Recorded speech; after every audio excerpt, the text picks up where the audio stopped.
The apartment smelled of instant coffee and regret. Not the sharp, temporary kind that came from missing a bus or forgetting an umbrella, but the deep, soaked-in variety that accumulated when choices stopped feeling like choices and started feeling like inevitabilities. Claire Morrison sat at a folding table that wobbled whenever she set her mug down too hard, watching steam rise into air that felt too thin to hold it. 42 years old, and she lived in a place where the landlord's first question each month was whether the rent would be late or just absent. The walls were the color of old teeth, painted decades ago by someone who'd stopped caring halfway through. Cracks spread from the corners like tributaries on a map of failure, each one marking another year of deferred maintenance. Another landlord who discovered that fixing things cost more than ignoring them.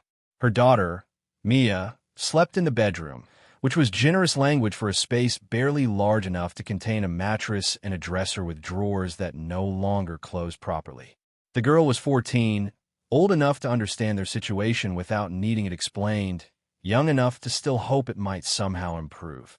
That combination broke Claire's heart more efficiently than poverty alone ever could. The bills sat where they always sat, in a stack beside the microwave that hummed with a sound suggesting mechanical suffering. Credit cards, medical debt, student loans from a degree that had promised opportunity but delivered only monthly reminders of how expensive hope could be. The numbers had stopped feeling real years ago. They were just symbols now, abstract representations of a life that had gone off course so gradually that by the time she noticed, the damage was irreversible. $38,000 in credit card debt. The interest alone consumed more each month than she spent on food. Medical bills from Mia's emergency appendectomy 2 years earlier added another $12,000, negotiated down from something higher, but still impossible. Rent took most of what remained from her paycheck, leaving barely enough for utilities and the kind of groceries that came in boxes with cooking instructions simplified for people too exhausted to read carefully. She worked retail at a discount furniture store, the kind that advertised payment plans for people who couldn't afford to own chairs outright.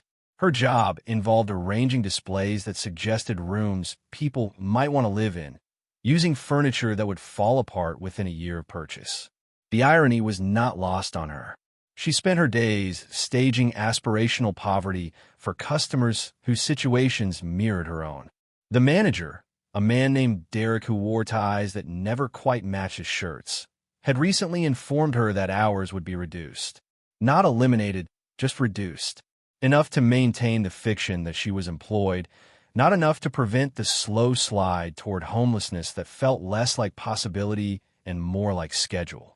Mia appeared in the doorway, her hair uncombed, her expression carrying the particular flatness of teenagers who'd learned not to ask if things were getting better. She moved to the refrigerator, opened it, studied the contents with the attention of someone conducting an inventory rather than choosing breakfast, and closed it again without taking anything. "There's cereal," Claire offered, though they both knew the milk had soured 2 days ago, and neither of them had mentioned it, because acknowledging small failures required energy they couldn't spare. "I'm not hungry." The lie was transparent, but Claire didn't challenge it. Mia had learned to skip meals without complaint, a skill no child should need to develop. She'd learned to wear shoes until they fell apart, to say no when classmates invited her to movies or restaurants, to exist in a permanent state of doing without while pretending she didn't notice what she lacked. Claire wanted to say something comforting, something that would make the morning feel less like slow suffocation, but the words wouldn't form. What could she offer that wouldn't sound like empty promises or obvious deflection? The truth was that things were not going to improve. The trajectory was clear. They would continue sliding until something broke completely, and then they would slide faster. The mail arrived through a slot in the door with a mechanical thud of bills seeking payment from accounts that held nothing. Claire gathered the envelopes without enthusiasm, sorting past credit card offers designed for people whose credit hadn't already collapsed and advertisement for services she couldn't afford. Most of it went straight into the recycling bin she kept beside the door for exactly this purpose. One envelope stood out. Heavier paper, embossed letterhead from a law firm whose name suggested expense beyond her reach. The return address was local but unfamiliar. She opened it with the cautious attention of someone who'd learned that official correspondence rarely brought good news. The letter was brief, composed in the careful language lawyers used when they needed to sound both authoritative and emotionally distant. It informed her that her aunt, Vanessa Morrison, had passed away 3 weeks earlier. The notification came not from family, because family ties in the Morrison line had frayed past repair years ago, but from an estate attorney required to locate next of kin. Claire read the words twice, trying to summon appropriate grief, but found only the dull acknowledgement of a connection that had existed more in biology than in practice. Aunt Vanessa had been her father's sister, a woman Claire remembered only as a figure who appeared at family gatherings with the energy of someone performing obligation rather than experiencing joy. The last time Claire had seen her aunt was at her father's funeral 15 years earlier. Vanessa had stood apart from the small gathering, her face composed in an expression that suggested she was present only because absence would have generated more talk than attendance. They'd exchanged perhaps 10 words, none of them meaningful, and then Vanessa had left without offering contact information or suggesting they maintain any relationship. The letter continued with information about the estate.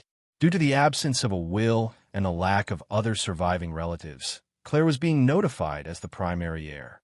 The estate consisted primarily of personal effects and a single piece of property, a residential structure located in the older part of the city, an area that had declined steadily over decades as development moved elsewhere. There was no mention of significant monetary value. The language suggested that the property itself was modest, likely requiring maintenance, and possibly carrying tax obligations Claire would inherit along with ownership. The lawyer offered to facilitate transfer of title and settlement of any outstanding debts against the estate, though the tone implied this would be a process involving paperwork rather than windfalls. Mia had been watching from across the small space, her attention sharpening when she noticed Claire's expression change. "What is it?" "My aunt died. The one I barely knew." "I didn't know you had an aunt." "Neither did I, really. We weren't close." Mia processed this with the practical focus of someone who'd learned to assess situations for their impact on immediate survival rather than emotional weight. "Did she leave you anything?" Claire scanned the letter again, looking for details she might have missed on first reading. "A house. Or what used to be a house.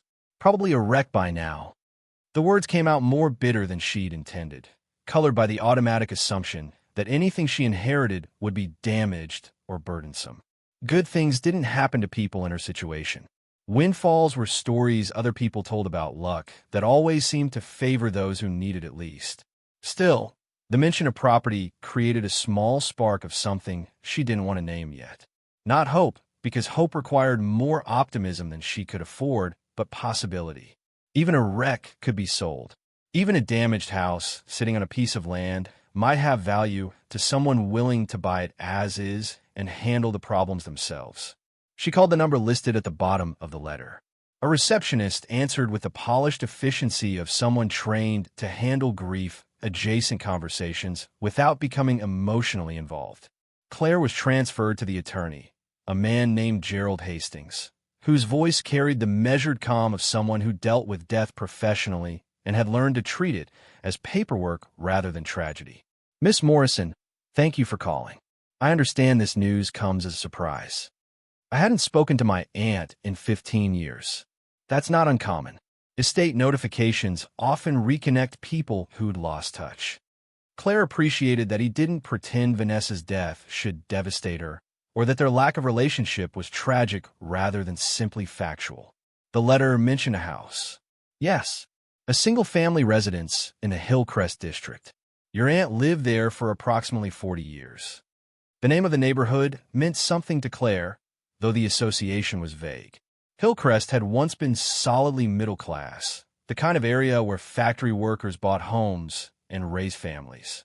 But the factories had closed decades ago, and the neighborhood had slid into the kind of managed decline that characterized much of the older city. Houses are sold cheap when they sold at all. What condition is it in?" Hastings paused, and Claire heard papers shuffling. "I haven't personally inspected the property. However, I understand it has been unoccupied for some time and may require significant work. Translation: it was a disaster. Vandalized, stripped of anything valuable, probably condemned or close to it. Claire felt the small spark of possibility begin to extinguish itself before it could grow into anything painful. What happens if I don't claim it? The property would be transferred to the city after a waiting period, likely sold at auction to cover any outstanding municipal debts. You would receive nothing.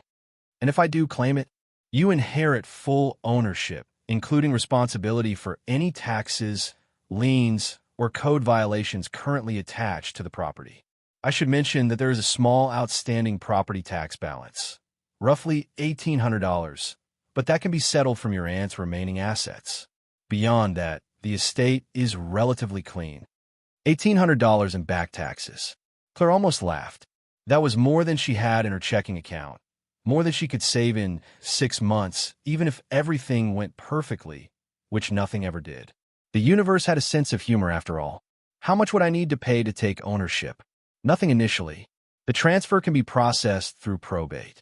However, you would need to address the tax balance within 90 days to avoid additional penalties and potential seizure. Claire thanked him and ended the call, sitting with the phone in her hand and the letter on the table in front of her. Mia watched her carefully, reading her mother's face the way children learned to when stability depended on anticipating adult moods. Is it worth anything? Probably not. It's in Hillcrest. Mia's expression didn't change. She'd never heard of Hillcrest, had no context for what that meant, but she understood enough from her mother's tone. It wasn't good news. It wasn't rescue. It was just another problem wearing the disguise of opportunity. That evening, after Mia had gone to bed, Claire sat at her laptop, the screen casting blue light across her face as she searched for information about her aunt's property. The address Hastings had provided led her to satellite images that showed a narrow Victorian row house, squeezed between similar structures on a street that looked gray even in the photographs. The house was tall and thin, the kind of architecture that spoke of an era when land was expensive and builders compensated by stacking floors. 3 stories, maybe 4 if you counted what looked like an attic space. The roof appeared intact from above, though the image quality wasn't good enough to reveal details. The yard, if it could be called that, was a strip of dirt and weeds separating the house from the sidewalk. She found property records online, public databases that listed ownership history and tax assessments. The house had been built in 1887, part of a development that catered to skilled workers during the city's industrial peak. Over the decades, it had changed hands occasionally, each transfer marking another family's attempt to make a life in a neighborhood that kept sliding further from prosperity. Vanessa had purchased it in 1984 for $23,000, a price that seemed absurd now, but had probably been reasonable then for a structure already showing its age. The current assessed value was listed as $68,000, though Claire knew assessment and actual market value rarely aligned, especially in declining areas. Still, even if the house sold for half that amount, even a quarter, it would be enough to clear her debts and give her and Mia a chance to start over somewhere. The possibility felt dangerous to consider seriously, like touching something hot enough to burn. She looked up recent sales in the neighborhood.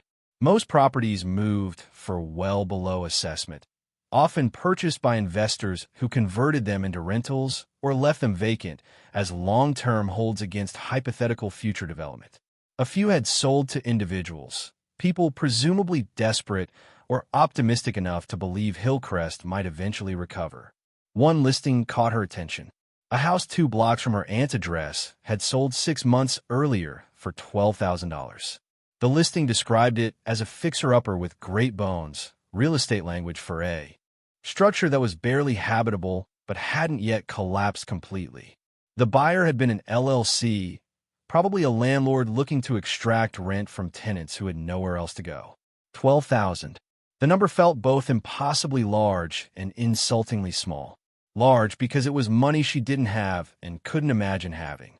Small because it was all a house was worth, an entire building reduced to a sum that couldn't even cover her credit card debt. Claire closed the laptop and sat in the dark apartment, listening to the sounds of pipes and traffic and lives being lived in units around her. She thought about Vanessa, alone in that tall, narrow house for 40 years, and wondered what kind of life that had been. Lonely, probably. Isolated. The kind of existence that ended with a stranger's niece being notified by a lawyer because there was no one closer to call. She wondered if Vanessa had known how close Claire was to the same fate, scraping by in temporary spaces, disconnected from family and community, building nothing that would last beyond her own lifespan. The thought disturbed her more than the notification of death itself. The next morning, Claire called in sick to work.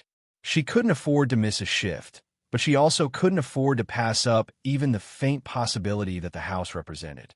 Derek sounded irritated on the phone, his voice carrying the particular edge of managers who believe their employees' lives should revolve entirely around retail shifts. She didn't care. For once, something mattered more than preserving a job that barely kept her afloat anyway. She told Mia they were taking a trip to see the house, framing it as an errand rather than an expedition. Mia accepted this without enthusiasm or complaint, pulling on shoes that had developed holes she tried to hide with permanent marker. They took 2 buses across the city, a journey that required 90 minutes and a transfer at a station where the benches had been removed to discourage homeless people from sleeping. Hillcrest revealed itself gradually as they traveled. The buildings grew older, the streets narrower. Storefronts that had once sold goods now sold services: check cashing, bail bonds, tax preparation. The people on the sidewalks moved with the tired efficiency of those who'd learned that hurrying rarely helped and slowing down drew unwanted attention. The bus let them off 3 blocks from Vanessa's address. They walked in silence, Claire carrying the printout with the address, and Mia scanning their surroundings with the watchful attention of someone who'd learned to assess danger instinctively. The neighborhood wasn't threatening exactly, but it wasn't welcoming either. It simply existed in a state of managed deterioration, waiting for something to change while understanding that change rarely came to places like this. The house stood between 2 others so similar they might have been built from the same blueprint. Narrow brick facades, tall windows now covered with plywood or bars, front steps that had cracked and settled unevenly over more than a century. Vanessa's house looked marginally better than its neighbors, though that wasn't saying much. The brickwork was intact, the roof showed no obvious holes, and the windows, while filthy, appeared to be glass rather than wood. A chain-link fence surrounded the small front yard, its gate hanging from one hinge. Claire pushed it open carefully, the metal scraping against concrete with a sound that announced their presence to anyone who might be watching. Mia followed close behind, her hand finding Claire's jacket and gripping it tightly.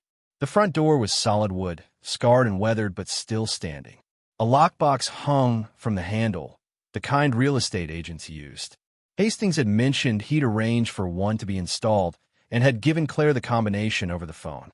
Her fingers fumbled with the dial as Mia pressed against her back, both of them aware of how exposed they were standing on a porch in a neighborhood where strangers attracted attention. The lock clicked open. Claire removed the key from inside the box and fit it into the door. It turned with resistance, the mechanism protesting years of disuse. The door swung inward, revealing darkness that smelled of dust and time and something else she couldn't identify. Something organic and unsettling, like decay contained rather than eliminated. They stepped inside together, and Claire pulled the door closed behind them, shutting out the street and sealing themselves into whatever waited within. The interior was darker than she expected. The windows, covered from outside with grime and from inside with heavy curtains that hadn't been opened in years, admitted almost no light. Claire pulled out her phone and activated the flashlight, sweeping the beam across a front hallway that stretched back into shadow. Wallpaper peeled from the walls in long strips, revealing plaster beneath that had cracked and discolored with moisture damage. The floor was hardwood, scratched and dull, but intact. A staircase rose along one wall, its banister still solid despite years of neglect. The air was thick, unmoving, as though the house had been holding its breath for a very long time. Mia whispered, her voice barely audible. "It smells weird. Old houses smell like this." No one's opened the windows in years. They moved forward carefully, testing each step before committing weight. The hallway led past a parlor on one side and a dining room on the other, both spaces filled with furniture draped in sheets that had themselves grown dingy with age. Claire pulled back one of the sheets, revealing a chair upholstered in fabric that might have been burgundy once, but had faded to a color between rust and brown. The kitchen lay at the back of the house, a narrow galley space with appliances that looked like they dated from the 1970s. The refrigerator door hung open, its interior empty and cleaned, though the shelves bore the permanent stains of old spills. The stove was gas, its burners crusted with residue.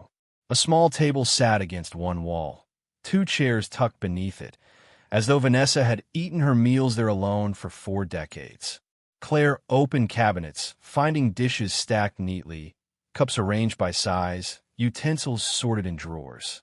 Everything was organized with a precision that suggested routine carried to the point of ritual. Vanessa had lived here systematically, maintaining order in a space that had probably felt less like home and more like the place where she waited for time to pass. Upstairs, the second floor contained 2 bedrooms and a bathroom. The larger bedroom had clearly been Vanessa's. A bed sat against one wall, its mattress bare, its frame simple and functional. A dresser stood opposite, its surface empty except for a layer of dust. The closet contained clothes hanging in neat rows, sorted by type and color, each item spaced evenly from the next.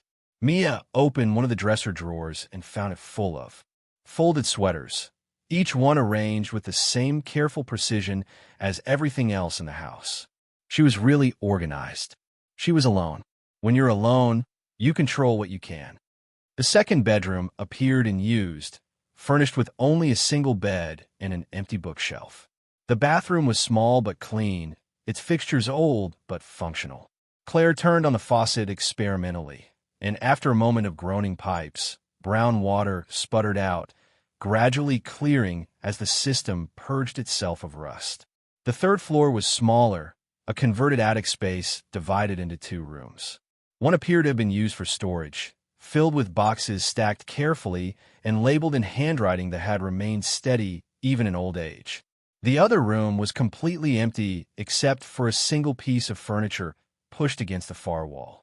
A vanity. It stood alone in the empty space, ornate and out of place. Dark wood, carved with details that suggested craftsmanship from an era when furniture was built to last generations. The mirror above it was large, framed in the same carved wood, its surface clouded with age but uncracked. The piece looked expensive, the kind of thing that belonged in a mansion rather than a narrow row house in a dying neighborhood.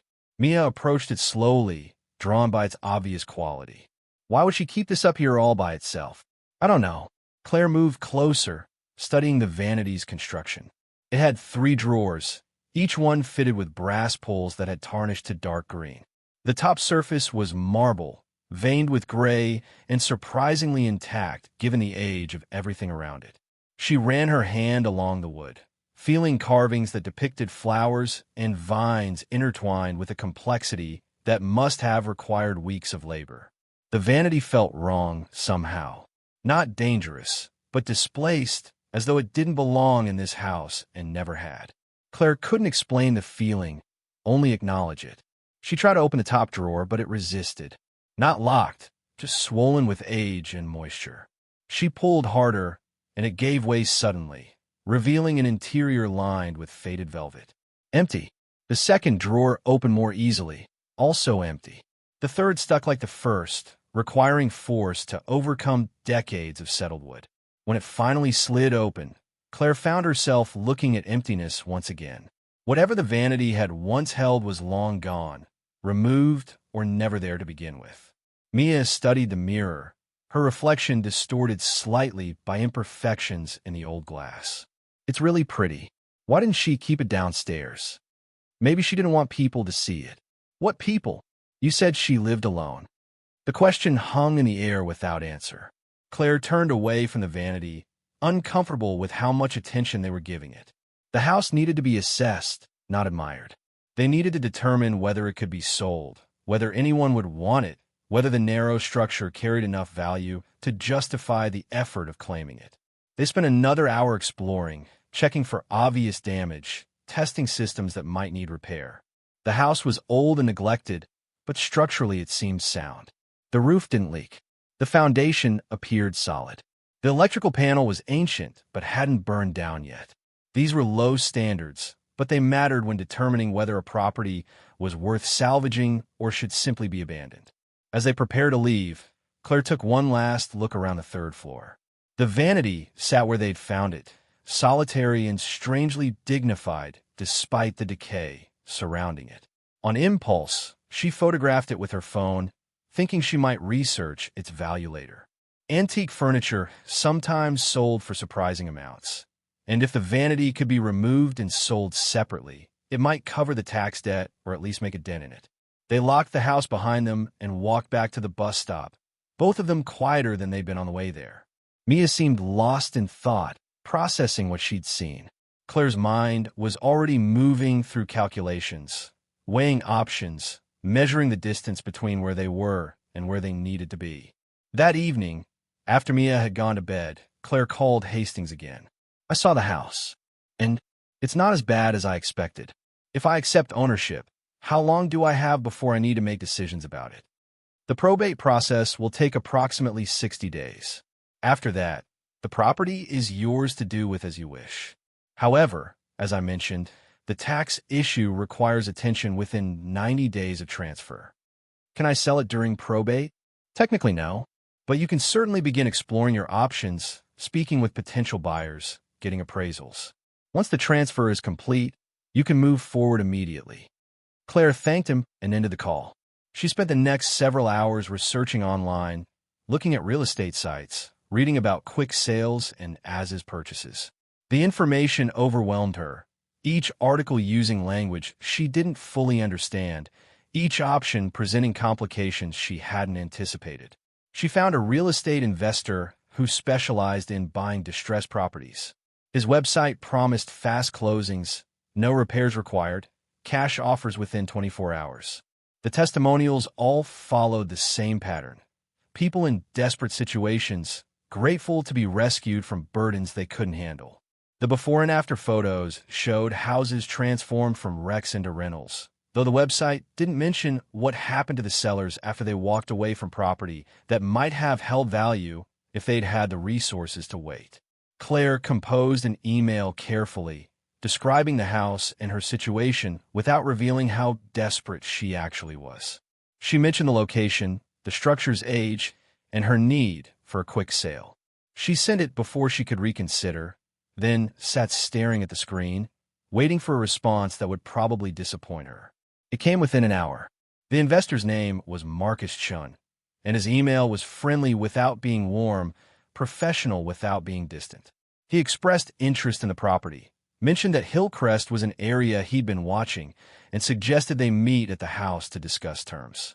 They arranged to meet 3 days later, giving Claire time to complete the initial probate paperwork and establish her legal standing to discuss the property's future. Those 3 days passed in a blur of documents and phone calls and sleepless nights where Claire's mind cycled through scenarios that ranged from salvation to disaster. When the day arrived, she took another sick day from work. Derek's irritation had progressed to open hostility, but Claire couldn't bring herself to care. If the house sold, she wouldn't need his approval or his shifts. If it didn't, she'd already lost too much to be saved by retail wages anyway. Marcus Chun arrived in a clean sedan that looked expensive without being ostentatious. He was younger than Claire expected, maybe 40, dressed in casual business clothes that suggested success without effort. He smiled when they met, shook her hand firmly, and followed her through the gate without comment about the neighborhood. Inside, he moved through the house quickly, his eyes taking in details she hadn't noticed. He tested walls, examined corners, opened and closed doors. His questions were technical and specific. When was the roof last replaced? Had the wiring been updated? Was there asbestos in the insulation? Claire couldn't answer most of them, and he seemed to expect that. When they reached the third floor, he stopped at the Vanity. His expression changed subtly, interest sharpening into something closer to appreciation. This piece doesn't belong here. What do you mean? It's too valuable for a house like this. This is custom work, probably 19th century, high-quality materials. He crouched to examine the base more closely. If I had to guess, I'd say this is worth more than the house itself. Claire felt something shift in her chest. How much more? I need an appraiser to confirm, but furniture like this, in this condition, could sell for 20, maybe 30,000. To the right buyer. The number hung in the air between them. Claire tried to process it, try to understand how a piece of furniture could be worth more than the structure containing it. Marcus stood, brushing dust from his hands. My offer for the house is 15,000, as is. I'll handle all repairs, assume all risks, close within 2 weeks. But if I were you, I'd take this vanity to an auction house before making any final decisions. They descended to the first floor. Marcus outlined the purchase process in terms Claire only half understood, promising to send a formal offer by email. She thanked him, walked him to the door, and watched him drive away. Then she climbed back up to the third floor and stood in front of the vanity, studying it with new eyes. If Marcus was right, if the piece was truly valuable, it changed everything. Not just the immediate financial calculation, but the entire situation. This wasn't a burden anymore. It was a lottery ticket hidden in plain sight. But first, she needed to know for certain. She needed someone who could tell her exactly what she was looking at and what it might be worth. She pulled out her phone and began searching for appraisers, auction houses, anyone who could provide the answers that had suddenly become the most important questions of her life. The vanity sat silent in the empty room, holding whatever secrets it had kept for more than a century, waiting to reveal whether Claire's life was about to change or simply continue its slow collapse into nothing. The appraiser's office occupied the second floor of a building that had once been a bank, back when banks were designed to inspire confidence through architecture rather than convenience through drive-through windows.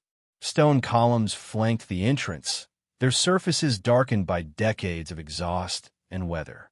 Inside, marble floors reflected fluorescent lights that buzzed with a particular frequency that induced headaches if you listened too long. Claire had made the appointment 3 days after Marcus Chen's visit, choosing a firm whose website suggested expertise without the kind of luxury pricing that would have made her feel like an imposter. The receptionist had taken her information with professional disinterest, scheduling her for late afternoon on a Thursday, the kind of time slot reserved for walk-ins and inquiries that probably wouldn't amount to much. She'd returned to the house alone that morning, bringing tools she'd borrowed from a neighbor who'd asked no questions when Claire requested a dolly and moving blankets. The vanity was heavier than it looked, solid wood that had been built to survive generations. She'd wrapped it carefully, padding every edge, protecting the mirror with cardboard and tape. The process took over an hour, and by the time she'd maneuvered it down 3 flights of stairs and into her borrowed car, her back ached and her hand were scratched from rough edges hidden beneath decorative carving. Now she sat in the appraiser's waiting room, the vanity resting on the dolly beside her, covered in blankets that looked shabby against the room's polished surfaces. Other clients came and went, carrying items wrapped with more care than hers, speaking in tones that suggested familiarity with this kind of transaction. Claire felt out of place, aware of her worn clothing and anxious expression, conscious that she probably looked exactly like what she was, someone desperate enough to haul furniture across the city on the slim chance it might be worth something. Miss Morrison? The appraiser introduced himself as Leonard Reese, a man in his 60s whose appearance suggested someone who'd spent a lifetime handling objects worth more than most people earned in a year. Wire-rimmed glasses, careful movements, a voice that carried the measured calm of someone accustomed to delivering verdicts that altered people's expectations. He gestured for Claire to follow him into an examination room, helping her maneuver the dolly through a doorway that seemed deliberately narrow, as though testing whether clients cared enough about their items to navigate inconvenience. The room was bright, lit by adjustable lamps positioned around a large work table. Reese helped her unwrap the vanity, peeling back layers with the patience of someone who understood that rushing revealed nothing. When the piece finally stood exposed under the lights, he stepped back and studied it in silence. Claire waited, trying to read his expression for signs of interest or disappointment. His face revealed nothing. He circled the vanity slowly, examining it from different angles, occasionally leaning close to study details invisible from normal viewing distance. He opened each drawer, tested their mechanisms, ran his fingers along the interior surfaces with the attention of someone searching for information hidden in wood grain and joinery. Finally, he pulled over a rolling stool and sat, producing a jeweler's loupe and a small flashlight. For the next 20 minutes, he examined the vanity with an intensity that made Claire increasingly nervous. Every moment of silence felt like bad news forming, building toward the eventual verdict that would confirm her hopes were misplaced and the piece was worth far less than Marcus had suggested. When Reese finally spoke, his voice carried an edge of something Claire couldn't immediately identify. Excitement, perhaps, or the suppressed enthusiasm of someone who'd found something unexpected. "Where did you get this?" "It belonged to my aunt. She died recently." "And she never mentioned its provenance? Its history?" "We weren't close. I hadn't spoken to her in 15 years. Reese nodded, absorbing this information without comment. He returned his attention to the vanity, specifically to an area beneath the marble top, where the wood showed faint marks Claire hadn't noticed before. With careful movements, he traced what appeared to be partial letters, worn nearly smooth by time, but still faintly visible. "This is a Herder Brothers piece. Late 1880s, possibly 1887 or 1888, based on the construction techniques and stylistic elements." "Do you know who they were?" Claire shook her head. "Gustav and Christian Herder, German immigrants who became two of the most sought-after furniture makers in America during the Gilded Age. They worked for Vanderbilt, Astor, Morgan, the wealthiest families of their era. Their pieces were custom-commissioned, built to order for specific clients and specific rooms. Each one was unique." He gestured to the carved details, the inlaid patterns barely visible under decades of grime. "This level of craftsmanship doesn't exist anymore. Not because modern artisans lack skill, but because no one can afford the hundreds of hours required to produce work like this. Every surface is hand-carved. Every joint is fitted with precision that exceeds structural necessity. This wasn't furniture meant to be used. It was furniture meant to demonstrate wealth." Claire's throat felt tight. Marcus Chun said it might be worth 20 or 30,000. Reese looked at her with an expression that combined sympathy and something else she couldn't read. "Mr. Chun either doesn't know what he's looking at, or he was hoping you didn't." "What do you mean?" "A confirmed Herder Brothers piece in this condition, assuming the attribution holds up under closer examination, could sell at auction for between $200,000 and $400,000. Possibly more to the right collector." The number didn't land immediately. Claire heard the words, understood their individual meanings, but couldn't assemble them into a statement that made sense in relation to the furniture sitting in front of her. She stared at Reese, waiting for him to laugh or correct himself or reveal that this was some kind of test she'd just failed. He didn't. His expression remained serious, professional, weighted with the understanding that the information he'd just delivered would alter Claire's immediate future in ways he couldn't predict or control. "That's not possible. It's rare, but not impossible. Herder Brothers pieces occasionally surface in unexpected places. Estates get divided. Families lose track of what they own. Valuable items end up in attics or storage. Your aunt may not have known what she had, or she may have known and chosen not to sell for personal reasons." Claire sat heavily on a nearby chair, her legs suddenly unreliable. $200,000. For $100,000. The numbers were abstract, completely disconnected from any financial reality she'd ever experienced. That much money didn't solve problems. It erased them. It was the difference between survival and security, between temporary housing and actual stability, between Mia wearing shoes with holes and Mia having choices about her future. "How do we confirm it?" Her voice came out rough, unsteady. "I'll need to conduct a thorough authentication. Detailed photography, wood analysis, comparison with documented herder pieces, consultation with specialists who focus on this period. The process takes several weeks and costs approximately $3,000. Refundable if the piece is consigned for auction through our partner houses. $3,000. An impossible sum under normal circumstances. But these weren't normal circumstances anymore. Claire thought about her credit cards, already maxed but still receiving offers for cash advances at predatory rates. She thought about the property tax debt on the house, $1,800 she couldn't pay. She thought about Marcus Chin's offer, $15,000 for the house, and how close she'd come to accepting it without ever knowing what the vanity was worth. If it's authentic, what happens next? We'd recommend consignment through one of the major auction houses. Sotheby's or Christie's would be most appropriate for a piece of this caliber. They have the client base and the marketing reach to achieve proper value. The process takes approximately 3 to 4 months from consignment to sale. Auction houses typically charge a seller's premium of 10 to 15%, but the exposure justifies the cost. 3 to 4 months. Claire calculated timelines in her head. The probate process would complete in 60 days. The tax debt came due in 90. If the vanity was authentic and went to auction immediately, it might sell just in time to prevent seizure of the property.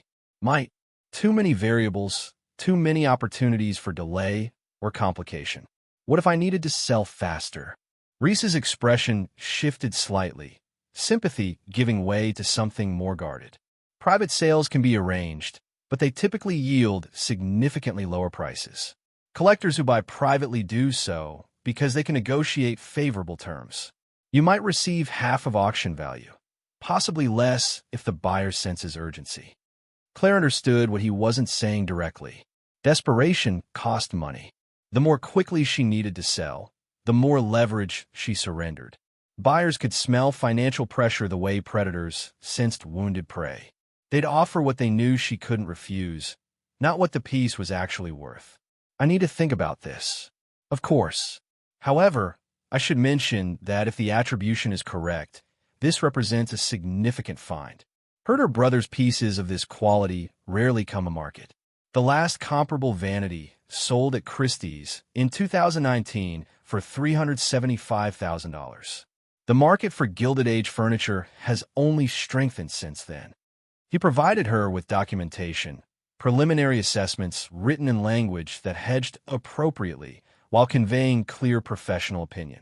Contact information for specialists who could provide second opinions.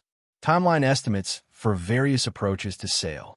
She accepted everything mechanically, her mind still struggling to process the central reality that a piece of furniture she'd barely noticed might be worth more than she'd earn in a decade of retail work. The drive back to her apartment passed in a blur. She'd rewrapped the vanity carefully, loaded it into the car with Reese's help, and driven through late afternoon traffic without fully registering her surroundings. Other vehicles honked when she missed light changes. She took wrong turns and had to circle back. Nothing felt quite real. At home, she found Mia doing homework at the folding table, textbooks spread across its wobbling surface. The girl looked up when Claire entered, reading her mother's expression with the practiced attention of someone who'd learned to monitor adult moods for signs of incoming disaster. What happened? Claire sat across from her, placing Reese's documentation on the table between them. The vanity, the one from Aunt Vanessa's house. It's valuable. How valuable? Maybe a few $100,000. Mia stared at her. Dollars? If it's authentic. If it sells at auction. If everything works out the way the appraiser thinks it might. The qualifiers tumbled out automatically, Claire's instinct to protect her daughter from disappointment overriding the temptation to celebrate prematurely. She'd learned through years of hard experience that hope required careful management. Let it grow too large, and the crash hurt worse when reality inevitably intervened. But Mia's face had already transformed. The careful neutrality she maintained most of the time cracked, revealing something Claire hadn't seen in years: actual excitement. Not the manufactured enthusiasm children performed when they sensed adults needed reassurance, but genuine, unguarded hope. We could pay off everything. Yes. We could move somewhere better. Yes, I could have new shoes. The statement broke Claire's heart and mended it simultaneously. New shoes. Such a small thing. Such an enormous thing. The fact that Mia's imagination jumped immediately to footwear rather than toys or electronics or any of the things teenagers typically wanted revealed everything about the life they'd been living and everything Claire had failed to provide. You can have new shoes regardless.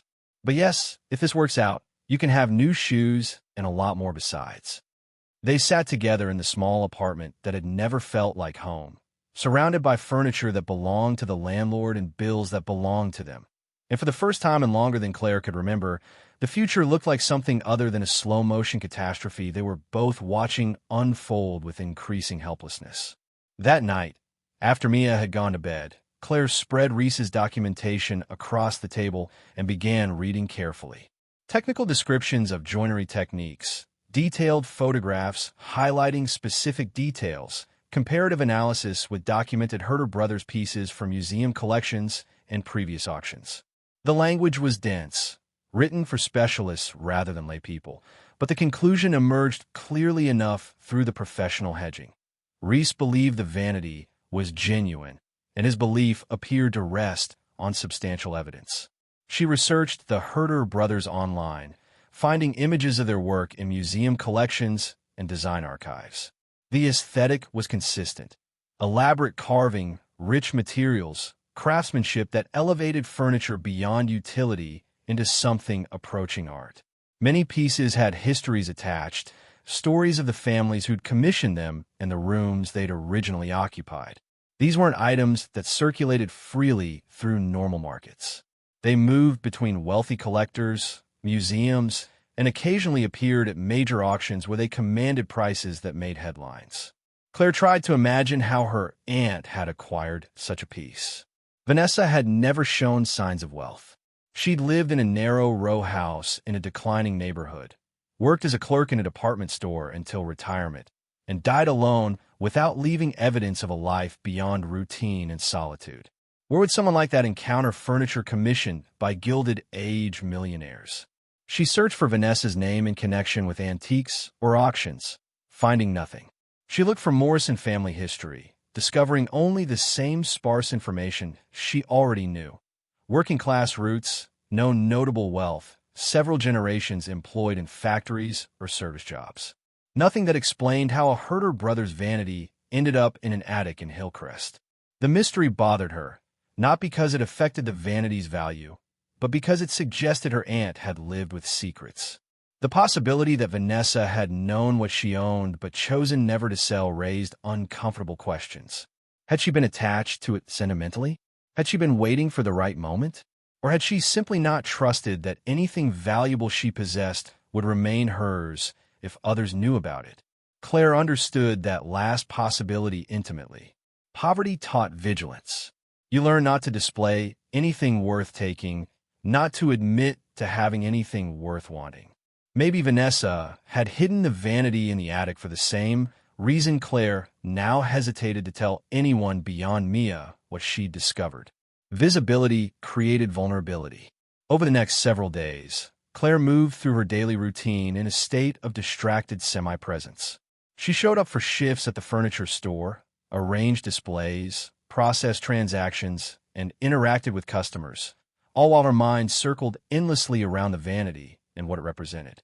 Derek noticed her distraction and commented on it with the passive aggression he'd perfected over years of managing people he considered beneath him. Problems at home? Just tired. We're all tired. That's why they call it work.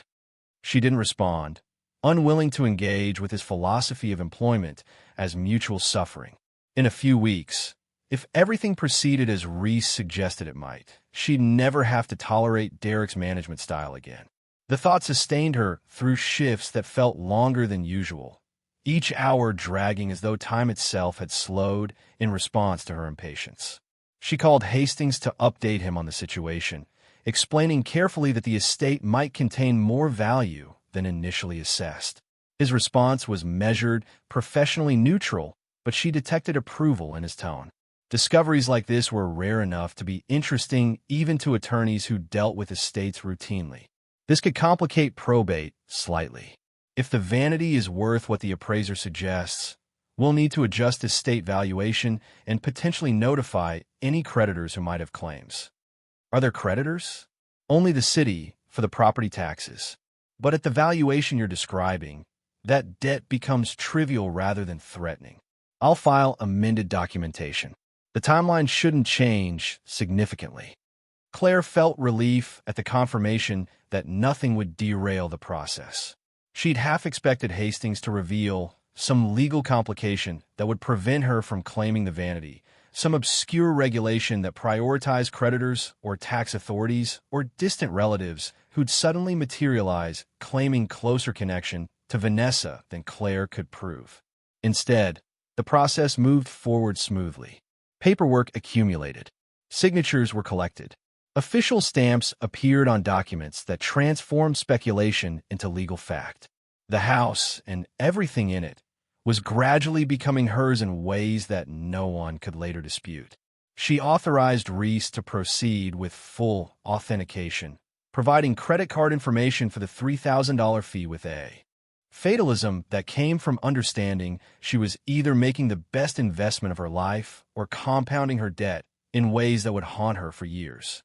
The money appeared as a charge on her statement immediately, pushing her closer to limits she'd already exceeded, but she didn't let herself dwell on it. Worry was a luxury she couldn't afford right now. Forward motion mattered more than fear. Reese worked quickly, his team conducting analysis that involved techniques Claire only partially understood. When samples were extracted and examined, X-rays revealed internal construction. Specialists compared decorative elements with documented Herder brothers patterns. Each test yielded results that reinforced the initial assessment, building a case for attribution that grew stronger as evidence accumulated. 2 weeks after Claire's first visit, Reese called with an update. The authentication is complete. I'm confident this is a genuine Herder brothers piece, manufactured between 1887 and 1889. The craftsmanship is consistent with their documented work from that period. The materials match their known suppliers, and several details align with pieces they're known to have created for specific clients. Claire's hand tightened around her phone. You're certain? As certain as attribution ever gets without documentary provenance. We have physical evidence, stylistic consistency, and expert consensus. That's sufficient for major auction houses to accept the piece for sale. What's the estimate now? Based on current market conditions and recent comparable sales, I'd recommend an auction estimate of $250,000 to $350,000. The final price will depend on buyer interest, but I'd be surprised if it sold below $200,000. $200,000. The floor, the minimum, the worst-case scenario in a situation that had already exceeded Claire's capacity for optimism. She thanked Reese, ended the call, and sat motionless in her apartment, trying to absorb information that still felt more theoretical than real. Mia was at school. The apartment was silent except for the ambient sounds of plumbing and distant traffic. Claire looked around at the space that had contained her life for the past 18 months, seeing it with new clarity. The stained carpet, the walls marked by previous tenants, the windows that didn't quite close properly and let in drafts that made heating expensive. She'd accepted this as permanent, or at least as indefinitely extended. Now it looked temporary in a different way, like something she was already leaving behind, even though she hadn't packed anything yet. She pulled out her laptop and began researching auction houses, comparing their approaches and specializations.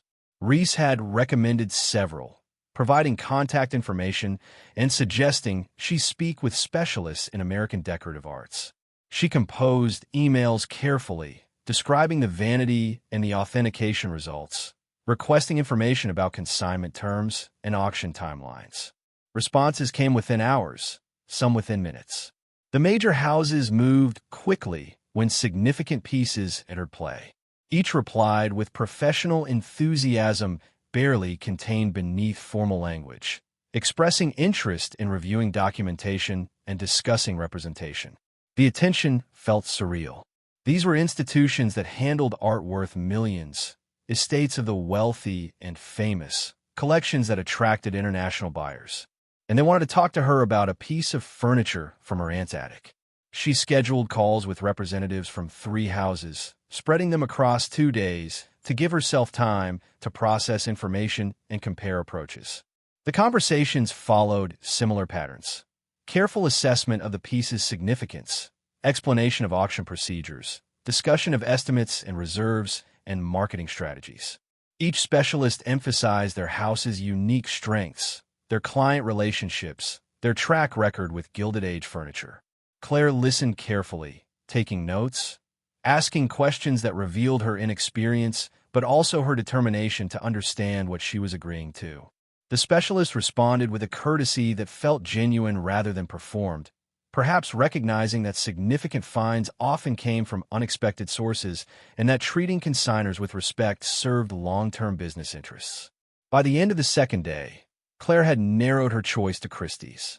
Their specialist, a woman named Margaret Hale, had been direct without being condescending, explaining the process in language Claire could follow while respecting that she didn't need everything simplified to the point of insult.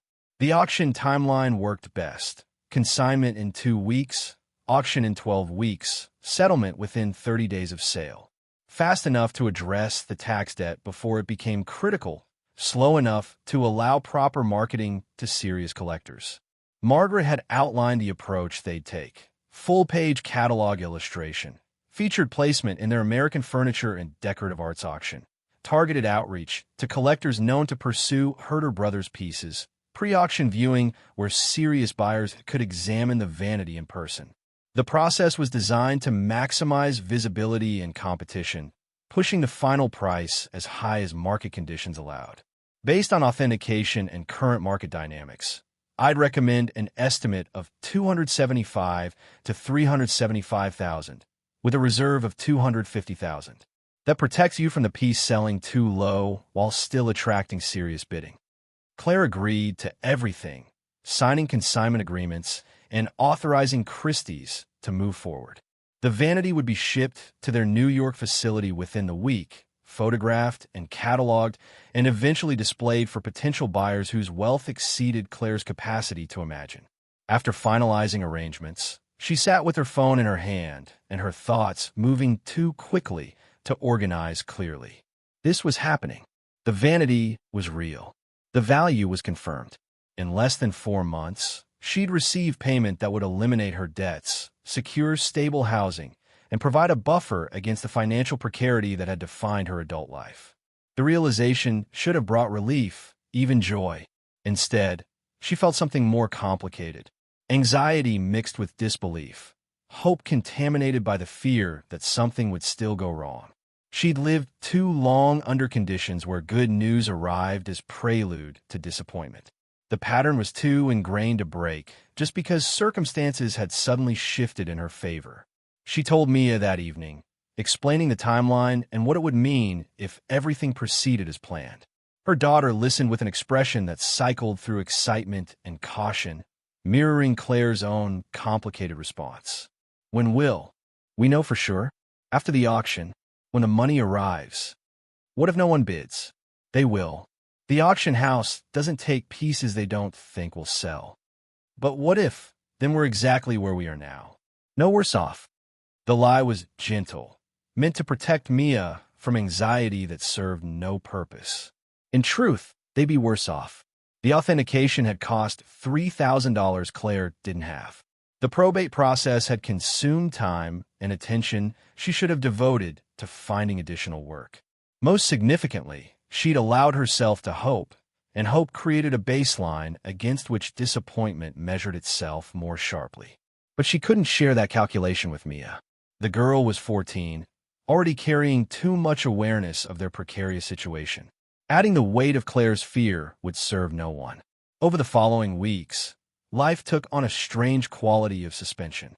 Claire continued working at the furniture store, though every shift felt more like performance than necessity. She continued paying bills she couldn't afford, though the stress of juggling payment dates had diminished now that an endpoint existed, theoretical but approaching.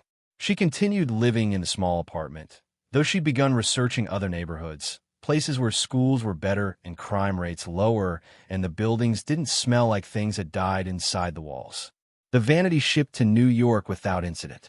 Margaret sent confirmation of receipt and promised regular updates as the auction approached. Photographs arrived showing the piece displayed in Christie's preview gallery, professional lighting revealing details Claire had never fully appreciated when it sat covered in dust in Vanessa's attic. The carving looked even more intricate in high resolution. The wood grain showed patterns that suggested expense and rarity. Even through digital images, the quality was unmistakable. Claire printed one of the photographs and taped it to the refrigerator, partly as motivation and partly as a reminder that this was actually happening. Mia studied it often, sometimes touching the paper as though testing whether the image was real. Do you think Aunt Vanessa knew what she had? I don't know. Maybe. Why wouldn't she sell it? Claire had thought about this question often, turning it over during sleepless nights when anxiety prevented rest. Several answers seemed possible. Maybe Vanessa had inherited it and felt obligated to preserve it. Maybe she'd been too isolated to know how to access markets where such things sold. Maybe she'd simply liked having something beautiful in a life that held little beauty otherwise. Or maybe, Claire thought, but didn't say aloud, Vanessa had understood that selling it would only delay rather than solve the fundamental problems poverty created. Money ran out. Needs continued. The Vanity, kept secret, represented permanent potential rather than temporary relief. Perhaps Vanessa had preferred possibility over the risk of disappointment that came with testing whether value was real. Claire understood that impulse. Even now, with authentication complete and auction approaching, part of her wanted to stop the process, retrieve the Vanity, hide it back in the attic where it had waited for decades without demanding anything from anyone. At least then she'd still have hope. Once it sold or failed to sell, she'd have only reality to work with, whatever form that took. But that kind of thinking led nowhere productive. She'd made her choice. Forward motion was the only direction available now. The Vanity would go to auction. Collectors would bid or they wouldn't. Her life would change dramatically or it wouldn't. Speculation accomplished nothing except feeding anxiety that already consumed too much of her attention. The probate process completed on schedule. Hastings sent her final documentation showing clear title to the house and everything in it. She was now, officially and without qualification, the owner of Vanessa's property and possessions. The weight of that ownership felt more significant than she'd anticipated. She'd inherited not just assets, but also whatever history and secrets Vanessa had carried through 4 decades of solitary living. Claire returned to the house one final time before the auction, bringing Mia with her. They walked through empty rooms that echoed with their footsteps, open closets and cabinets they'd only glanced at during previous visits. Try to understand who Vanessa had been beyond the bare facts documented in legal filings and utility bills. The evidence of her aunt's life was sparse. Clothes in muted colors, worn but maintained carefully. Books on practical subjects, gardening, home repair, basic cooking. No photographs of family or friends. No letters or journals. No evidence of hobbies or interests beyond the immediate work of maintaining a house and surviving day to day. In the bedroom, Claire found a small wooden box tucked in the back of the closet. Inside were documents: Vanessa's birth certificate, her social security card, a high school diploma from 1965. Beneath these were newspaper clippings, yellowed and brittle, announcing the deaths of Claire's grandparents and later her father. Vanessa had saved them, preserved evidence of losses that had gradually isolated her from the family she'd been born into. At the bottom of the box, Claire found a single photograph. It showed 2 girls, teenagers, standing in front of a house Claire didn't recognize. One of them was clearly Vanessa, her face younger and less guarded than in the funeral photograph Claire remembered. The other girl was unfamiliar, her arm around Vanessa's shoulder in a gesture of casual intimacy that suggested close friendship. Claire turned the photograph over. On the back, in faded ink, Vanessa and Caroline, summer 1963. No other context, no explanation of who Caroline was or what had happened to their friendship. Just two girls captured in a moment before time and circumstance separated them into whatever lives they'd ended up living. She showed the photograph to Mia. I wonder who Caroline was. Maybe a best friend? Maybe. They stood together in the quiet house, holding evidence of a relationship that had mattered enough to preserve, but not enough to maintain. Claire thought about her own isolation, the friends she'd lost touch with as her situation deteriorated, and shame made maintaining connections feel impossible. She wondered if Vanessa had felt the same way, if poverty and pride had combined to make solitude feel easier than explanation. The house would need to be sold eventually, once the auction results determined whether Claire could afford to handle it properly or needed to move it quickly regardless of price. But that was a future decision. For now, it stood as it had for decades, holding space for the life Vanessa had lived and the mysteries she'd left behind. As they prepared to leave, Claire took one last look at the empty attic where the Vanity had waited for so long. The space looked even emptier now, the absence of the piece more noticeable than its presence had been. She thought about all the times Vanessa must have climbed these stairs, passing the Vanity without comment, keeping its existence private even from the few people who might have visited the house over the years. "Thank you," Claire whispered, unsure whether she was speaking to Vanessa or to whatever luck or fate had preserved the Vanity until it could serve a purpose its original owner had never seen.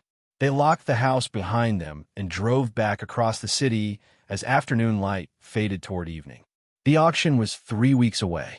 3 weeks until everything either changed completely or continued exactly as it had been, with slightly more debt and significantly less hope to cushion the fall.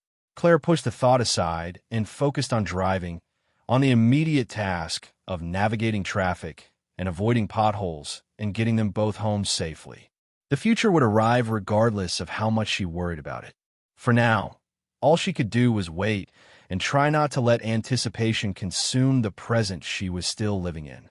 The auction catalog arrived 6 weeks before the sale, a glossy hardbound publication that felt too expensive to have been produced for the purpose of selling other people's belongings.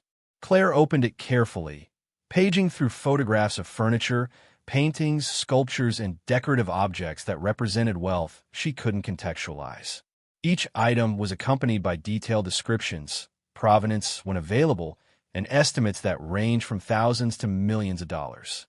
She found the Vanity on page 47. The photograph occupied a full page, professionally lit to emphasize the carving details and the rich darkness of the wood.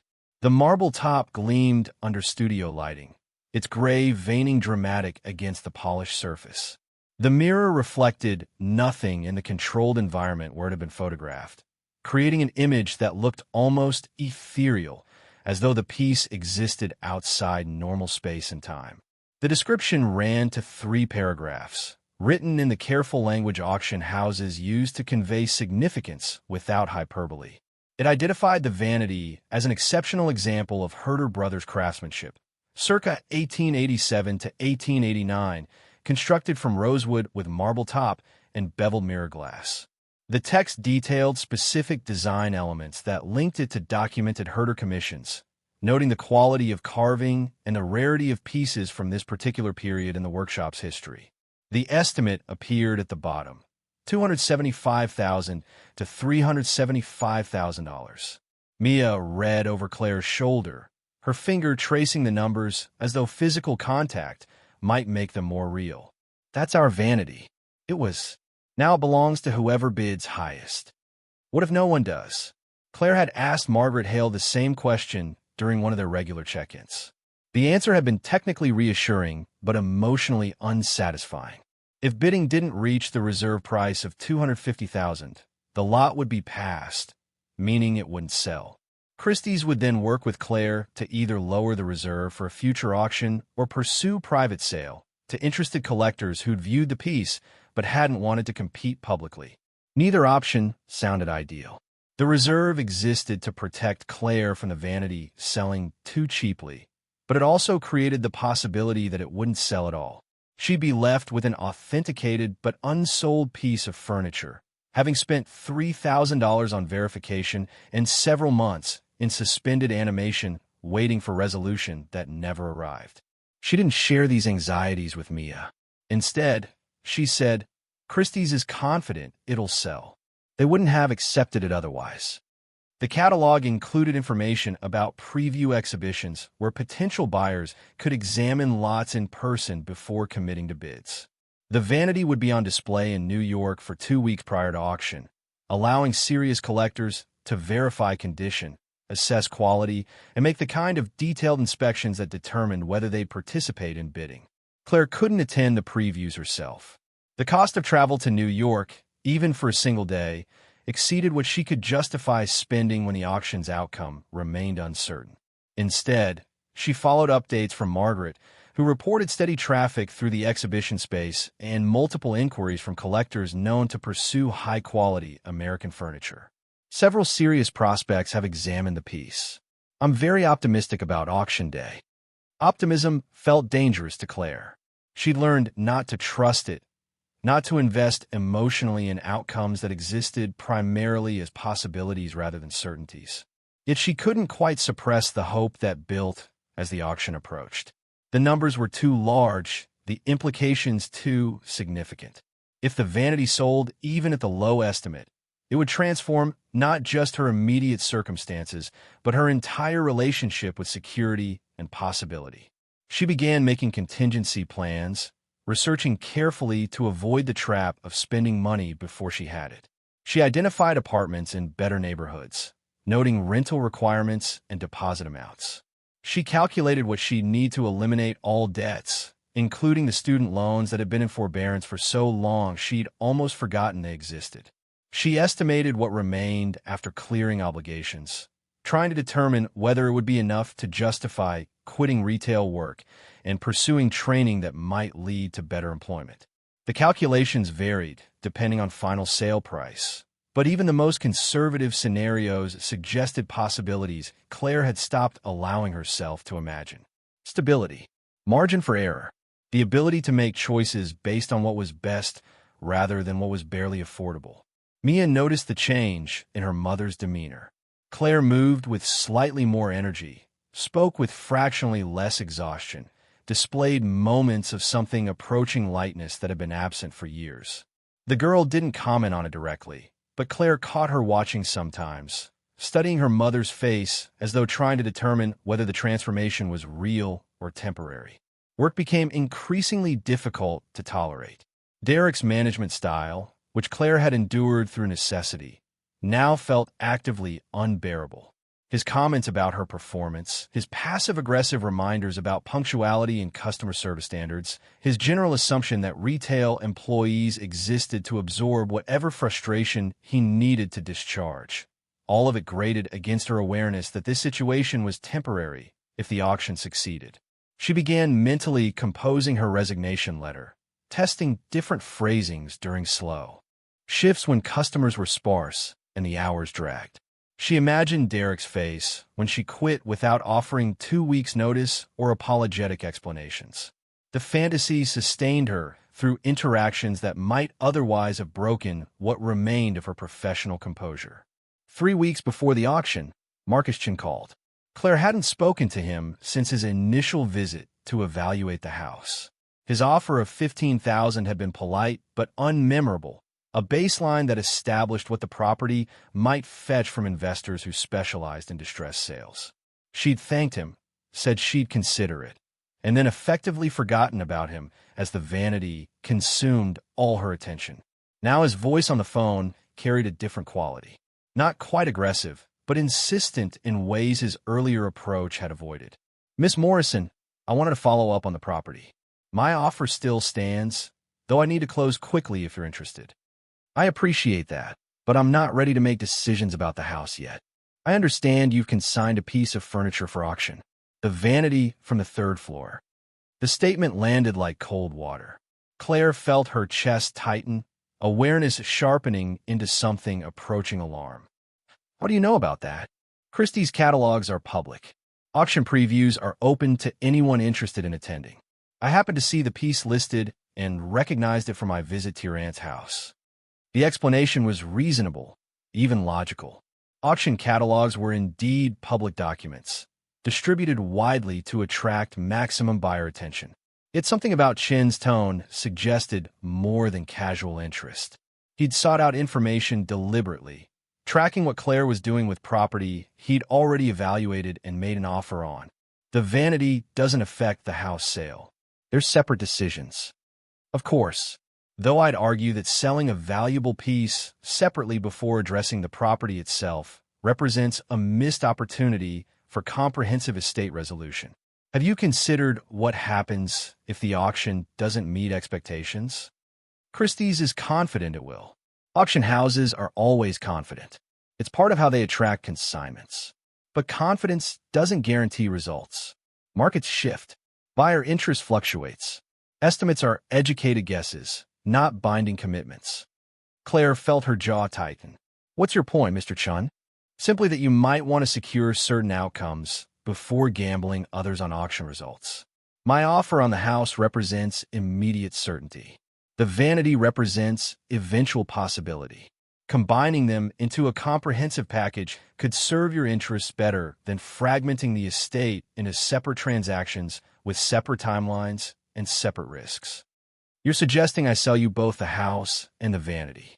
I'm suggesting that coordinated estate liquidation often yields better total outcomes than piecemeal sales driven by optimistic valuations.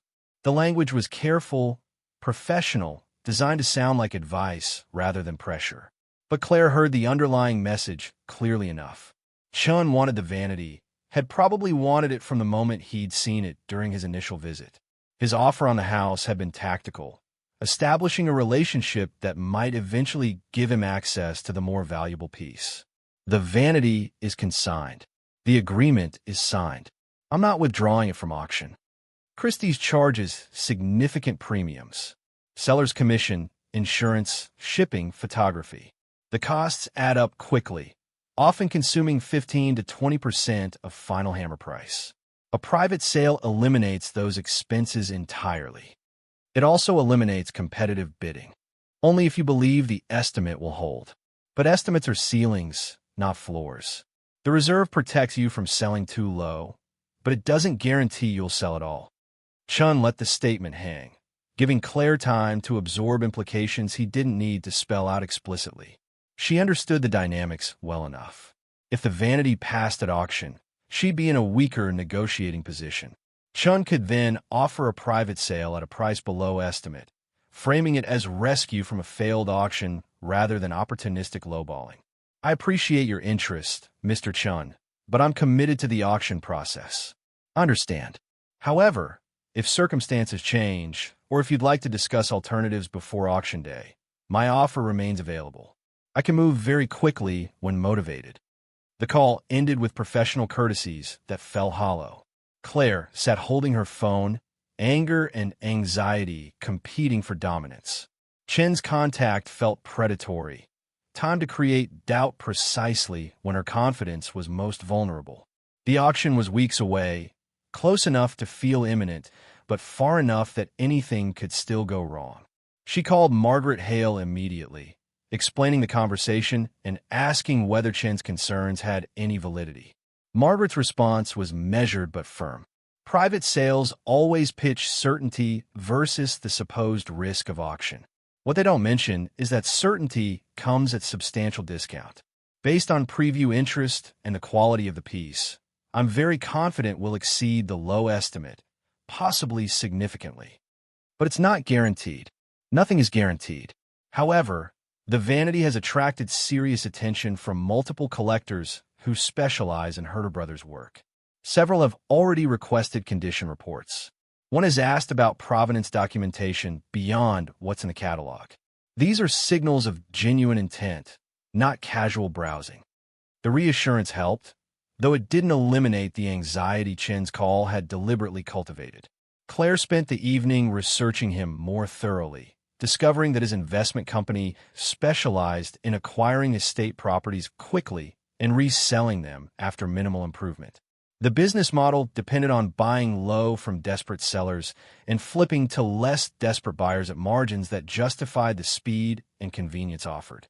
She found reviews from previous sellers, most expressing satisfaction with transactions that had relieved them of unwanted property burdens. A few mentioned feeling pressured or suggested they might have received better prices through conventional sales. The pattern was clear enough. Chen served to function in the market, providing liquidity when people needed it, but extracting value in exchange for that service. The question was whether Claire was desperate enough to accept his terms. Before discovering the Vanity's worth, she might have been. The house itself held minimal value, and quick sale would have eliminated the tax debt and provided small cushion against immediate financial collapse. But circumstances had changed. She wasn't negotiating from desperation anymore, or at least wouldn't be if the auction succeeded. If the word carried too much weight, Claire tried to set it aside, to focus on work and routine and the daily tasks that filled time between the present moment and auction day. But Chen's call had planted doubt that grew despite her efforts to ignore it. What if the estimates were wrong? What if buyer interest evaporated between preview and auction? What if some technical issue emerged that made the attribution questionable? She forced herself to stop spiraling. Margaret was a professional with decades of experience. Christie's had institutional credibility built over centuries. The authentication was solid, supported by multiple specialists and confirmed through rigorous analysis. The preview traffic was real, documented through inquiries and condition report requests that indicated serious collector interest. Everything pointed toward successful sale. The only variable was final price, and even it had a floor established by the reserve. She would receive at minimum $250,000, minus Christie's premiums and fees, which would still leave her with enough to transform her circumstances completely. She held on to that certainty as the days continued their slow progression toward auction. Mia's birthday arrived during this period, her 15th, and Claire managed to provide a celebration that felt less constrained than previous years. A cake from an actual bakery rather than grocery store. A gift that was new rather than secondhand.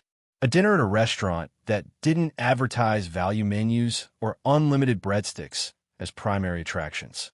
Mia appreciated the gestures without fully understanding what they cost or why they were possible now when they hadn't been months earlier. Claire didn't explain. The auction still loomed as unresolved possibility. Celebrating prematurely invited disappointment if results failed to meet expectations. The night before the auction, Claire couldn't sleep. She lay in the darkness of her bedroom, listening to the apartment's familiar sounds, trying to imagine what the next day would bring. The auction was scheduled for 2 p.m. Eastern Time. Christie's would live-stream it online, allowing remote participants to bid and observers to watch in real time. Margaret had explained the process carefully. The auctioneer would introduce each lot, providing brief context before opening bidding. Participants in a room could bid by raising numbered paddles. Phone bidders would be represented by Christie's staff members stationed around the room. Online bids would appear on screens visible to the auctioneer, integrated seamlessly into the competitive dynamic. The Vanity was Lot 47, positioned roughly midway through a sale that included over 100 pieces of American furniture and decorative arts. The placement was deliberate, Margaret had explained. Early lots attracted attention, but sometimes suffered from bidders waiting to see how the auction developed. Late lots benefited from established momentum, but risked exhausted buyers who'd already committed their budgets. Middle placement offered balance, capitalizing on energy without competing against fatigue. Claire had memorized these details during sleepless nights, turning them over like talismans that might influence outcomes she had no actual control over. The auction would proceed according to its own logic, responding to market forces and collector psychology and the unpredictable dynamics that emerged when wealthy people competed for rare objects. Her role was purely observational. She would watch, wait, and discover whether months of hope and preparation had been justified or wasted. Morning arrived with the gray light of early autumn, the sun obscured by clouds that suggested rain later. Claire moved through her routine mechanically, showering, dressing, making coffee she didn't drink. Mia emerged from her bedroom earlier than usual, her face showing the same sleepless anxiety Claire felt. Today's the day. Yes. What time? 2 o'clock. 11-hour time. They had 3 hours to fill before the auction began. Claire tried to eat breakfast and managed half a piece of toast. Mia picked at cereal until it grew soggy, then abandoned the bowl.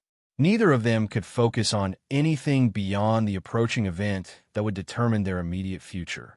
At 10:30, Claire opened her laptop and navigated to Christie's website. The auction page displayed information about the sale, including the catalog, bidder registration details, and a link to the live stream that would activate when the auction began. She tested her internet connection, confirmed the video player worked, and then sat staring at a static image advertising upcoming Christie's events. Mia pulled a chair beside her mother, close enough that their shoulders touched. The physical contact felt necessary, grounding both of them against anxiety that threatened to become overwhelming. They sat together in silence, watching the clock on the laptop screen increment minute by minute toward the hour when everything would either change or collapse. At 10:55, the live stream activated. The image shifted from static advertisement to live feed from the auction room.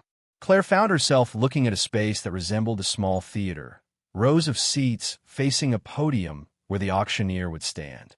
Approximately 50 people occupied the seats, most dressed in business attire, many holding catalogs open to specific pages. Christie's staff members moved through the space, confirming phone connections with remote bidders, distributing paddles to register participants. The room hummed with the particular energy that preceded competitive events. Not hostile exactly, but charged with attention and intention. These people had come to acquire objects they wanted, prepared to spend what acquisition required. The atmosphere was professional, controlled, but Claire sensed the underlying intensity that money and desire created when they converged in spaces designed to facilitate their transaction. At 11 precisely, the auctioneer took his position at the podium. He was older, perhaps 60, with the practiced composure of someone who'd conducted thousands of sales without ever appearing hurried or uncertain. His voice came through clearly as he welcomed participants and outlined basic procedures for bidding and payment. Then the auction began. Lot 1 was a federal period sideboard, estimate 15 to 25,000. Bidding opened at 12,000, climbing in increments of 1,000 as paddles rose and phone bidders communicated through Christie's representatives. The piece sold for 22,000, slightly below estimate, but within the range that suggested a successful transaction. The buyer's number was announced, someone in the room, and the lot was marked sold before the auctioneer moved immediately to the next item. The pace was faster than Claire expected. Each lot received perhaps 90 seconds of attention, sometimes less if bidding resolved quickly. The auctioneer's delivery was rhythmic, almost musical, calling out bids and increments with the practiced efficiency of someone managing time as carefully as money. There was no drama, no theatrical buildup, just steady progression through objects that represented significant value handled with administrative precision. Claire watched lot after lot sell or pass, anxiety building as the auction approached number 47. Some pieces exceeded estimates substantially, sparking competitive bidding that drove prices well beyond projected ranges. Others struggled to find buyers, passing when bids failed to reach reserves. The ratio seemed roughly balanced, successful sales offsetting disappointments in ways that probably satisfied Christie's but made prediction impossible. Lot 45 sold for 83,000, well above its estimate. Lot 46 passed after bidding stalled at half the reserve price. Then the auctioneer's voice shifted slightly, taking on a tone that suggested something noteworthy was approaching. Lot 47. An exceptional Herder Brothers Rosewood Vanity, circa 1887 to 1889. Estimate $275,000 to $375,000. Opening bid at $200,000. The screen showed an image of the vanity, the same photograph from the catalog, but displayed on monitors throughout the auction room. Claire's breath caught. There it was, the piece that had sat in Vanessa's attic for decades, now presented to collectors whose wealth and interest would determine its value and her future. $200,000 to start. Do I have 200? A paddle rose in the room. The auctioneer acknowledged it smoothly. $200,000. $225? A Christie's representative lifted her hand, indicating a phone bidder. $225 on the phone. $250 in the room? The first paddle rose again. $250. $275 on the phone. The phone bidder continued, the representative nodding to confirm. Claire gripped Mia's hand, her pulse hammering. The bidding had already exceeded the reserve, meaning the piece would sell regardless of what happened next. But the competition was still developing, the price climbing in increments that felt both enormous and somehow inadequate, given what the Vanity represented to her personally. $275. Do I have 300? The room bidder hesitated, then raised the paddle again. 300,000. $325 on the phone. The phone bidder continued without pause.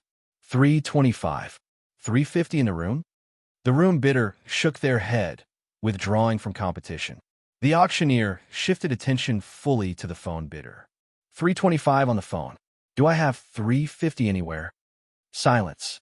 The auctioneer scanned the room, giving participants time to rejoin if they chose. $325 once. $325 twice. Claire held her breath. Sold for $325,000. The word sold seemed to echo despite the auctioneer's measured delivery. Claire sat frozen, processing information that felt simultaneously real and impossible. $325,000.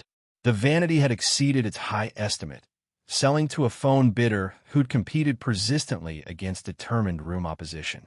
Mia was crying, tears running down her face without sound.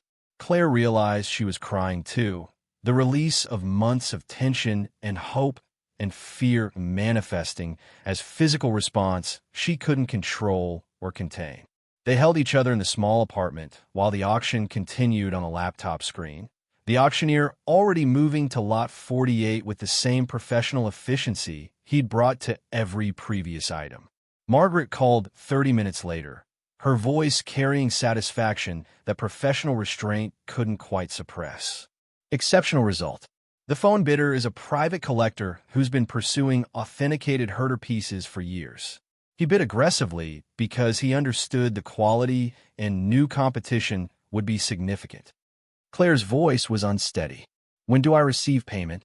Settlement processes within 30 days. Christie's will wire funds after deducting our premium and associated fees.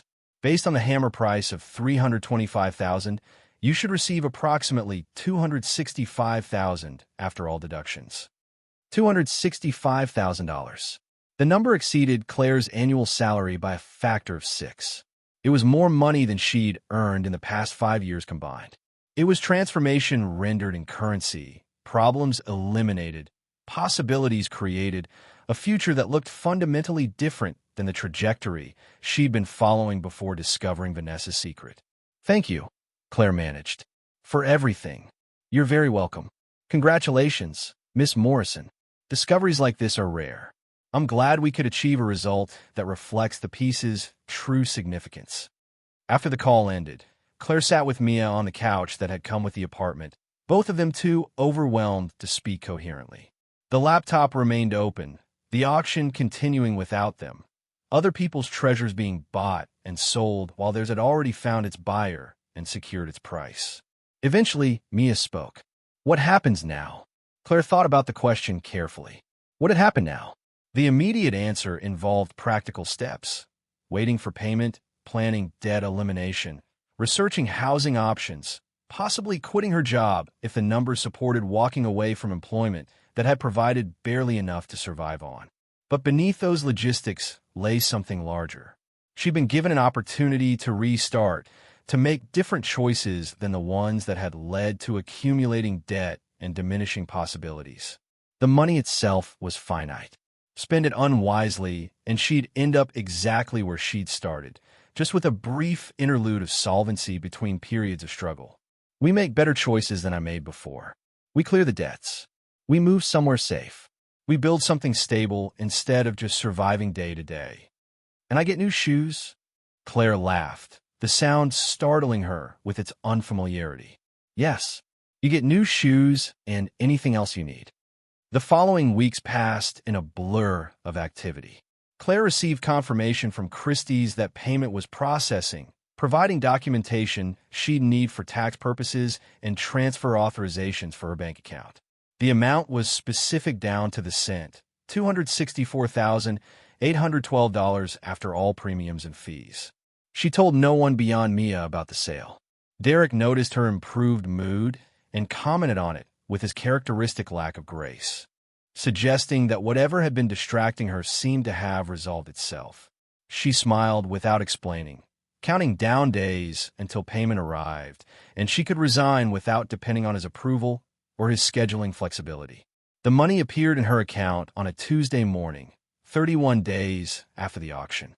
Claire checked her balance repeatedly, unable to quite believe that the number on screen represented actual funds rather than banking error or elaborate fraud. But the money remained constant across multiple checks, verified through customer service calls and online confirmations. It was real. She paid off every debt that afternoon.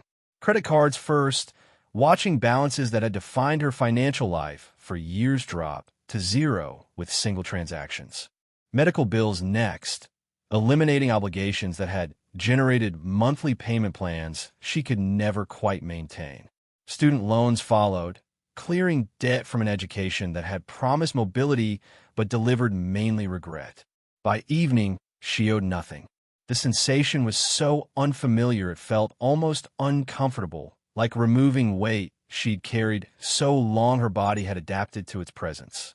Freedom felt strange, untethered, as though she might float away without debt anchoring her to familiar patterns. The next morning, she composed her resignation letter. Brief, professional, providing exactly 0 days' notice because she owed Derek exactly zero consideration beyond what their employment contract legally required. She printed it at the library, placed it in an envelope, and walked into the furniture store for her final shift. Derek was in the back office when she arrived. She knocked once, entered without waiting for invitation, and placed the envelope on his desk. "What's this?" "My resignation. Effective immediately." His face cycled through confusion and irritation before settling on the offended expression of managers who believed employees existed to serve their convenience. "You can't quit without notice. We have scheduling commitments, coverage requirements. I can and I am." The letter explains everything you need to know. She turned and walked out, collecting her few personal items from the employee break room and exiting through the front door while Derek was still processing what had happened. The satisfaction was profound, childish perhaps, but earned through months of tolerating condescension and contempt from someone whose authority had always been circumstantial rather than deserved. Mia was waiting when Claire arrived home, her face lit with excitement that had been building since the auction. "Did you do it?" "I did." "What did he say?" Nothing worth repeating. They spent the afternoon researching apartments, narrowing options based on criteria that had seemed impossible weeks earlier. Safe neighborhoods, good schools, buildings maintained by landlords who responded to repair requests, spaces large enough that Mia could have her own room with a door that closed and walls that didn't share every sound with strangers living inches away. They scheduled viewings for the following week, visiting properties that represented different versions of the future they might build. Some were modest, emphasizing affordability and sustainability. Others were more ambitious, offering amenities that felt extravagant after years of doing without. Claire tried to balance caution against the temptation to overcorrect poverty through spending that might recreate it in different form. The apartment they eventually chose was neither the cheapest nor the most expensive option.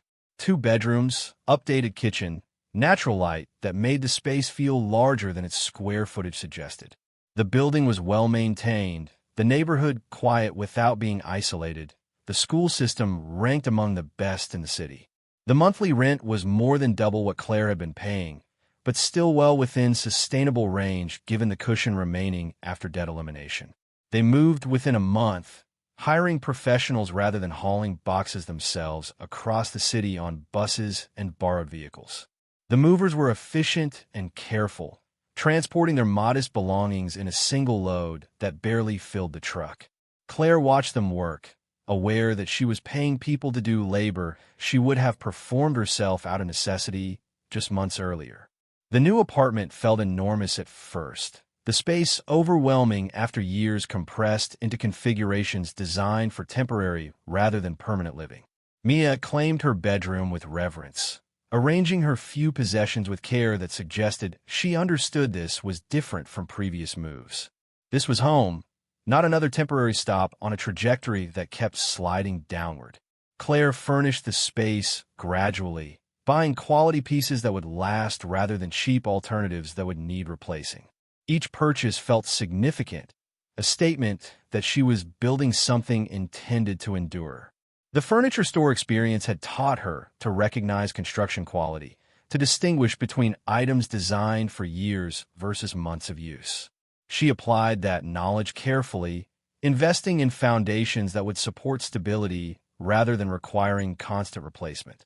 She enrolled Mia in a new school, a process that involved paperwork and meetings but lacked the usual anxiety about whether they'd be able to remain in the district long enough to justify the effort.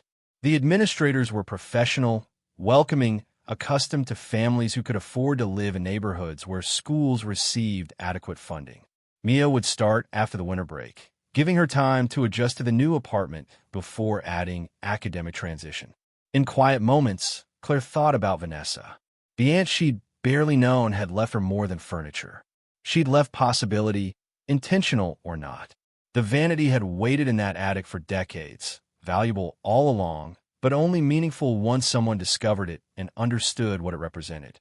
Claire wondered if Vanessa had known, had chosen to leave it hidden as insurance against futures she couldn't predict, or whether she'd simply never investigated closely enough to learn what she owned. The mystery remained unsolved.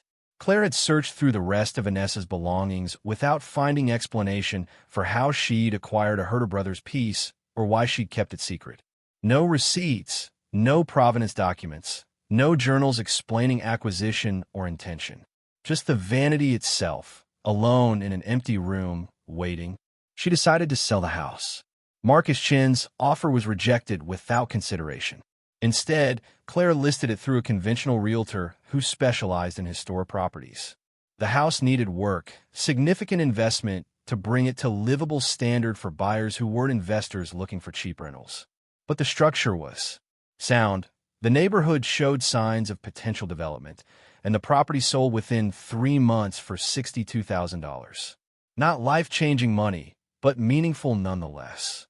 Claire placed it in savings, building reserves against emergencies that no longer terrified her because she had capacity to absorb them. The transformation from paycheck-to-paycheck survival to actual financial stability felt almost surreal, as though she'd crossed into an alternate version of her life, where basic security was assumed rather than perpetually threatened. Mia flourished in a new environment. Her grades improved. She made friends without the self-consciousness that had characterized previous attempts at social connection. She joined after-school activities Claire could now afford to support. The change in her daughter was the most tangible evidence that the Vanity sale had mattered beyond mere numbers in bank accounts. Christmas approached, their first in the new apartment. Claire allowed herself to plan for it, to buy gifts that weren't apologies for everything she couldn't provide, to create a celebration that felt genuine rather than performative. She bought a tree, real rather than artificial, its pine scent filling the apartment with evidence of life that would fade, but felt worth having nonetheless. On Christmas morning, she gave Mia the shoes they'd talked about months earlier, new and well-made, and chosen for quality rather than price. But she also gave her something else, an envelope containing a letter and a photograph. Mia opened it carefully, reading words Claire had spent days composing. The letter explained everything: Vanessa's isolation, the Vanity's discovery, the auction that had changed their circumstances, and most importantly, the gratitude Claire felt for an aunt she'd never really known, but who had somehow, deliberately or accidentally, provided the opportunity for a different future. The photograph was the one Claire had found in Vanessa's bedroom, the image of 2 teenage girls with their arms around each other, frozen in a moment before time separated them into whatever lives they'd ended up living alone. "I want you to understand where this came from," Claire said quietly. "Not just the money, but the possibility. Your great Aunt Vanessa lived in a way I never want you to have to. Alone, isolated, keeping secrets because she didn't trust that good things would remain good if others knew about them. The vanity was valuable, but she never used that value. She never let it improve her life. Mia studied the photograph carefully. Why not? I don't know. Maybe she was afraid. Maybe she didn't know how. Maybe she thought if she sold it, she'd just end up poor again anyway. So why bother? But you're not afraid. Claire considered this. Was she afraid? Yes, constantly. Afraid the money would run out. Afraid she'd make mistakes that would recreate the circumstances she'd escaped. Afraid that stability was temporary and collapse inevitable. But fear, she'd learned, mattered less than action. Vanessa had let fear dictate her choices, preserving possibility at the cost of experience. Claire was determined to choose differently. I'm afraid, but I'm also grateful. And I want you to know that sometimes the things people leave behind matter more than the things they say or do while they're alive. Your great-aunt gave us a chance. Not deliberately, maybe not even consciously, but the result is the same. We have opportunities now that didn't exist before. They spent the rest of the day together, Claire and Mia, in an apartment that finally felt like home. The vanity was gone, sold to a collector who valued its craftsmanship and rarity. But its influence remained, woven into the fabric of their changed circumstances, evidence that sometimes treasure waited in unexpected places for people patient or fortunate enough to discover it. That evening, after Mia had gone to bed, Claire stood at the window of her new apartment, looking out over a neighborhood where she could imagine building a future. The lights of the city spread out before her, each one representing lives being lived in ways she couldn't see or understand. Somewhere among them was the vanity, displayed in a collection or a home, valued by someone who appreciated what it was without needing to know what it had meant. She thought about the siblings who would have mocked her for taking the old vanity, who would have dismissed it as worthless junk from a lonely woman's forgotten house. They would never know what they'd missed, would never understand that value, sometimes hid in plain sight, waiting for someone willing to look closely enough to see it. The base vault of Vanessa's attic hadn't contained diamonds in the literal sense, but it had held something more valuable, the possibility of transformation, preserved across decades by a woman who'd never used it herself but had somehow ensured it survived until someone else could. Claire raised her coffee mug in a silent toast to the aunt she'd never really known, the vanity she'd never see again, and the future she was determined to build from the foundation both had provided. The past was gone. The treasure was sold. All that remained was the life she chose to create from the opportunity she'd been given. And that, she understood now, was the real inheritance. Not money, not furniture, but the chance to make different choices than the ones that had defined her before. The chance to build something that would last beyond circumstance and survive the challenges that would inevitably come. She finished her coffee and turned away from the window, ready for sleep and whatever tomorrow would bring. The vanity had changed everything. Now the work of honoring that change by living differently began in earnest, one choice at a time, one day at a time, building toward a future that felt earned rather than inherited, chosen rather than imposed, possible because someone she barely knew had left behind something valuable in a place where no one thought to look. Thank you so much for watching until the end. If you love this story, check out the other videos on your screen now. I think you'll really enjoy them. And don't forget to subscribe if you haven't already. See you in the next story.